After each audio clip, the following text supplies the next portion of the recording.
मैं आपको शक्ति का दूसरा सिद्धांत बताता हूं।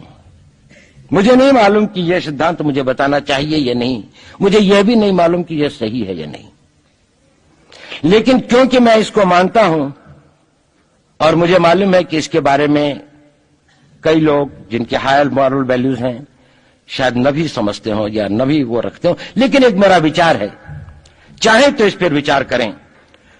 सब नहीं तो कुछ न कुछ लोगों को शायद इस विचार से कुछ सोचने की और कुछ करने की प्रेरणा मिलेगी। इतिहास दुनिया की सबसे बड़ी अदालत है, इससे बड़ी अदालत कोई नहीं है।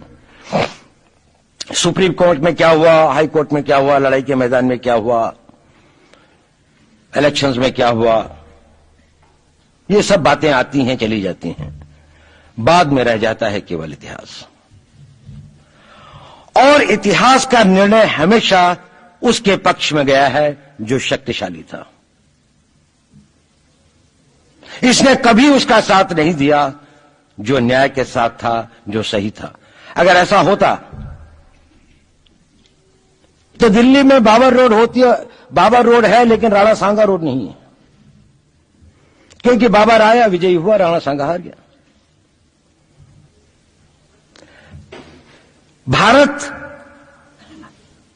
की हिंदूशाही किंगडम अफगानिस्तान से होती सिकुड़ती सिकुड़ती सिकुड़ती यहां तक नहीं आ जाती। हमने किसी पर आक्रमण नहीं किया, हमने किसी के जीवन मूल्यों को नष्ट नहीं किया, हमने किसी के धर्म ग्रंथों को और धर्म स्थानों को नष्ट नहीं किया। शायद हम न्याय संगत थे, शायद सत्य भी हमारे पक्ष में था, लेकिन शक्ति हमारे साथ नहीं थी।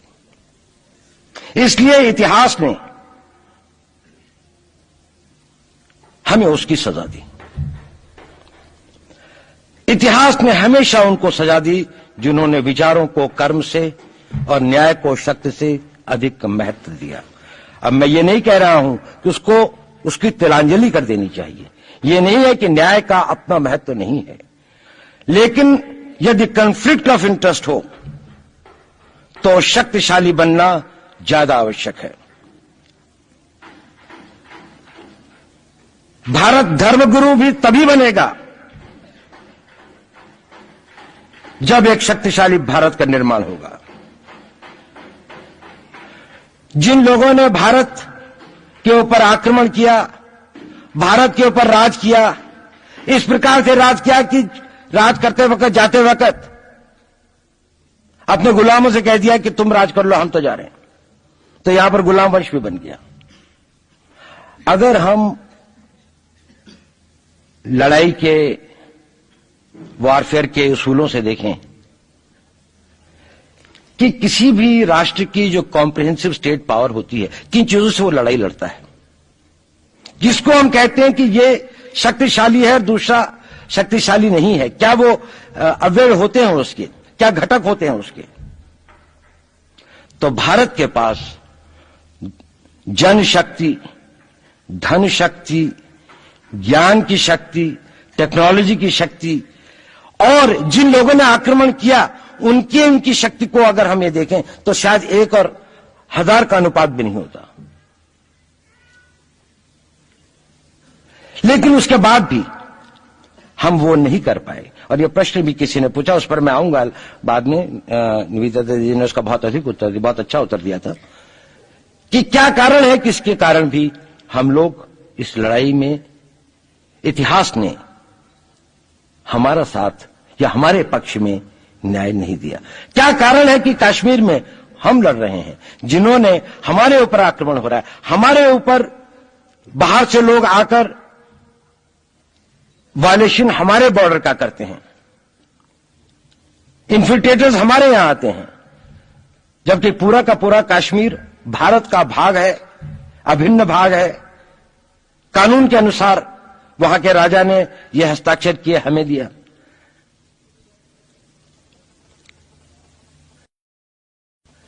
क्या कारण है कि करोड़ों की संख्या में बांग्लादेश से लोग भारत में आते हैं, हम बाड़ लगाते हैं, वो लोग वहां से मना करते हैं कि आप हमारे आदमियों को आने दीजिए, और हम कुछ नहीं कर पाते। और भारत में 2 करोड़ नागरिक रहते हैं। हम हर एयरपोर्ट के ऊपर में इमिग्रेशन की चेक पोस्ट लगाते हैं कि कहीं पर कोई एक आदमी बिना पासपोर्ट के या बिना वीजा के भारत में प्रवेश न कर जाए। यहां पर लाखों की संख्या में, करोड़ों की संख्या में लोग आते हैं। सुप्रीम कोर्ट भी ये वो करता है कि जिन लोगों ने जो इसके लिए जिम्मेदार हैं, उन्होंने जो काम किया है वो भारत के ऊपर आक्रमण के बराबर काम किया है। और वही सरकार उस सुप्रीम कोर्ट के 25 जुलाई 2005 के निर्णय के 3 दिन के अंदर में एक नया अध्यादेश जारी करके उन सारे के सारे कानूनों को फॉरेनर्स एक्ट के अंदर में इनकॉर्पोरेट कर लेती है, क्योंकि जो वो IMDT एक्ट था उसको सुप्रीम कोर्ट ने नल एंड वॉइड कर दिया। ये सब बातें हमें सोचने और समझने की आवश्यकता है। एक कारण, मैं ज्यादा चीजों में नहीं जाना चाहता, इतना समय भी नहीं होगा, कि भारत विदेशों से इतना नहीं हारा। अंग्रेजों ने भारत के खिलाफ कोई लड़ाई ऐसी नहीं जीती जिसमें कि अंग्रेजों की फौज में भारतीय सिपाही नहीं थे।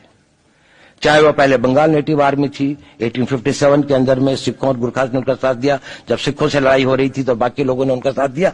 हमेशा नेटिव आर्मी उनके साथ थी।